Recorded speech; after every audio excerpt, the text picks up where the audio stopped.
नमस्कार। आज हम संचालन पद्धति के अधीन स्वचालित ब्लॉक पद्धति यानी ऑटोमेटिक ब्लॉक सिग्नलिंग सिस्टम की विस्तृत जानकारी लेंगे। साथ ही सेंट्रलाइज्ड ट्रैफिक कंट्रोल तथा सेमी ऑटोमेटिक सिग्नल के बारे में भी जानेंगे। आपने अभी तक हमारे चैनल को सब्सक्राइब नहीं किया है तो चैनल को जरूर सब्सक्राइब करें, वीडियो को लाइक और कमेंट कर ज्यादा से ज्यादा शेयर करें। पूर्ण ब्लॉक पद्धति में एक स्टेशन से निकली हुई गाड़ी जब तक अगले स्टेशन पहुंच नहीं जाती तब तक पीछे वाली गाड़ी को लाइन क्लियर नहीं मिलता है। अगर ट्रैफिक की मात्रा अधिक हो और एक ही दिशा में बहुत सी गाड़ियां लगातार गुजरती हो, वहां अगर पूर्ण ब्लॉक पद्धति में गाड़ियां चलाई जाएंगी तो गाड़ियों का डिटेंशन बहुत ज्यादा होगा। इसलिए जिन खंडों पर ट्रैफिक की मात्रा अधिक है तथा उपनगरीय खंडों पर स्वचालित ब्लॉक पद्धति यानी ऑटोमेटिक सिग्नलिंग सिस्टम अपनाई जाती है।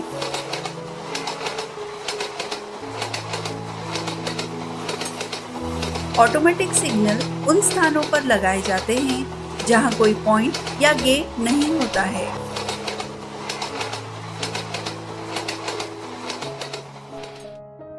इस पद्धति में दो निकटवर्ती ब्लॉक स्टेशनों के बीच की लाइन कई स्वचालित ब्लॉक सिग्नल सेक्शन में बांटी जाती है। इन सेक्शन में प्रवेश रोक सिग्नल द्वारा शासित होता है।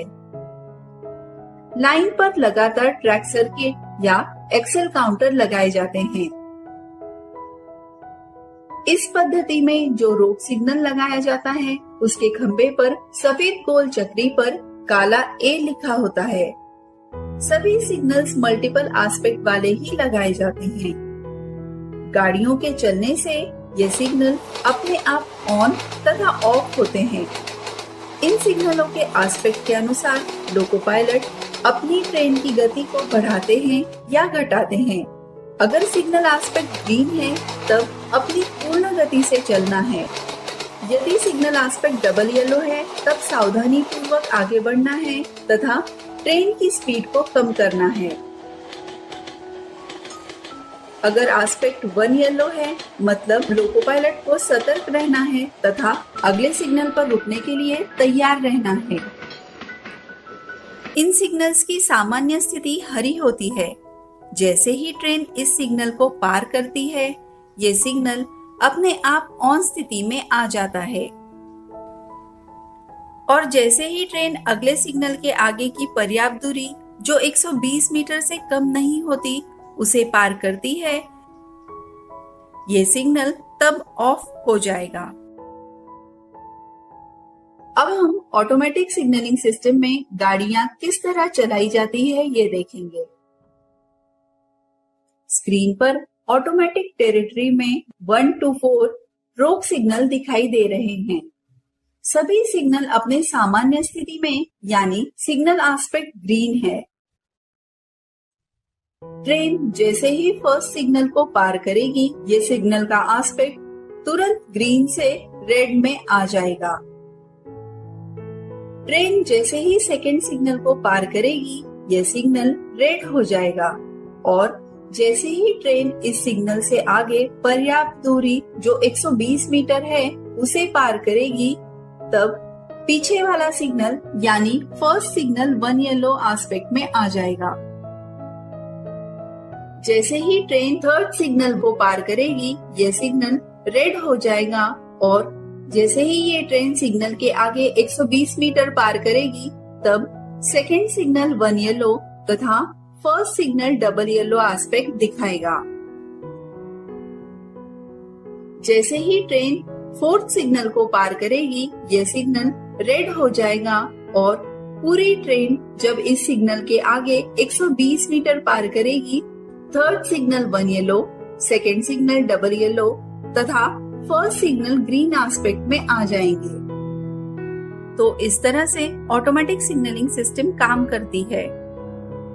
पूर्ण ब्लॉक पद्धति में रोक सिग्नल अगर रेड एस्पेक्ट दिखा रहा है तब लोको पायलट बिना किसी प्राधिकार पत्र के उस सिग्नल को पार नहीं कर सकता।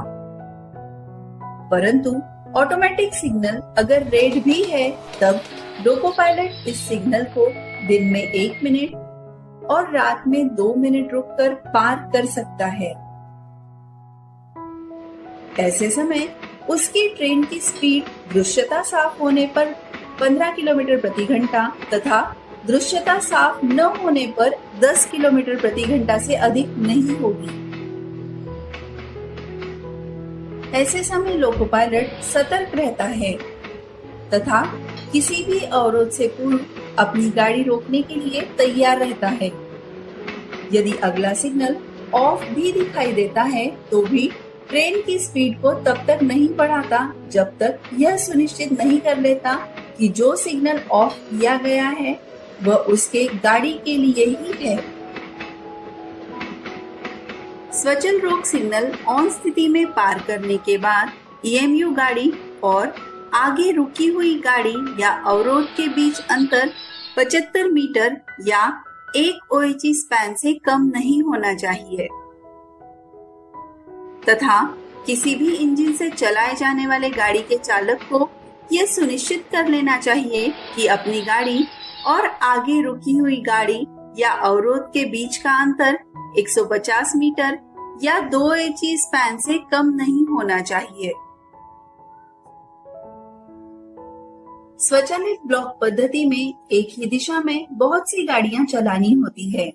ऐसे समय सभी स्टेशनों के सभी पॉइंट्स तथा सिग्नल्स सेंट्रलाइज्ड ट्रैफिक कंट्रोल द्वारा नियंत्रित किए जाते हैं।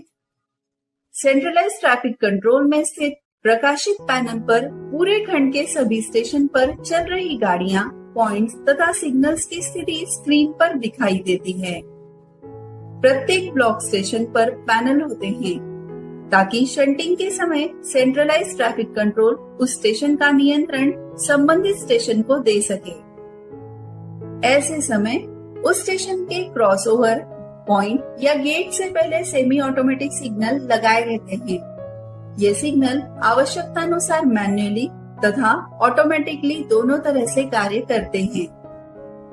इस सिग्नल की पहचान के लिए इसके खंबे पर सफेद प्रज्वलित ए मार्कर लगा होता है। जब इस सिग्नल के खंबे पर लगा ए मार्कर बुझा हो तो यह सिग्नल मैन्युअली रोक सिग्नल की तरह कार्य करता है। ऐसे समय लोको पायलट इस सिग्नल को बिना प्राधिकार पत्र के ऑन स्थिति में पार नहीं कर सकता। जब इस सिग्नल के खंबे पर लगा ए मार्कर प्रज्वलित होता है, यह सिग्नल स्वचालित रोक सिग्नल की तरह कार्य करता है। ऐसे समय लोको पायलट इस सिग्नल को स्वचालित रोक सिग्नल की तरह दिन में 1 मिनट तथा रात में 2 मिनट रुकने के बाद ऑन स्थिति में पार कर सकता है। तो इस तरह से हमने automatic block signalling system, centralised traffic control तथा सेमी ऑटोमेटिक सिग्नल के बारे में विस्तृत जानकारी ली। धन्यवाद।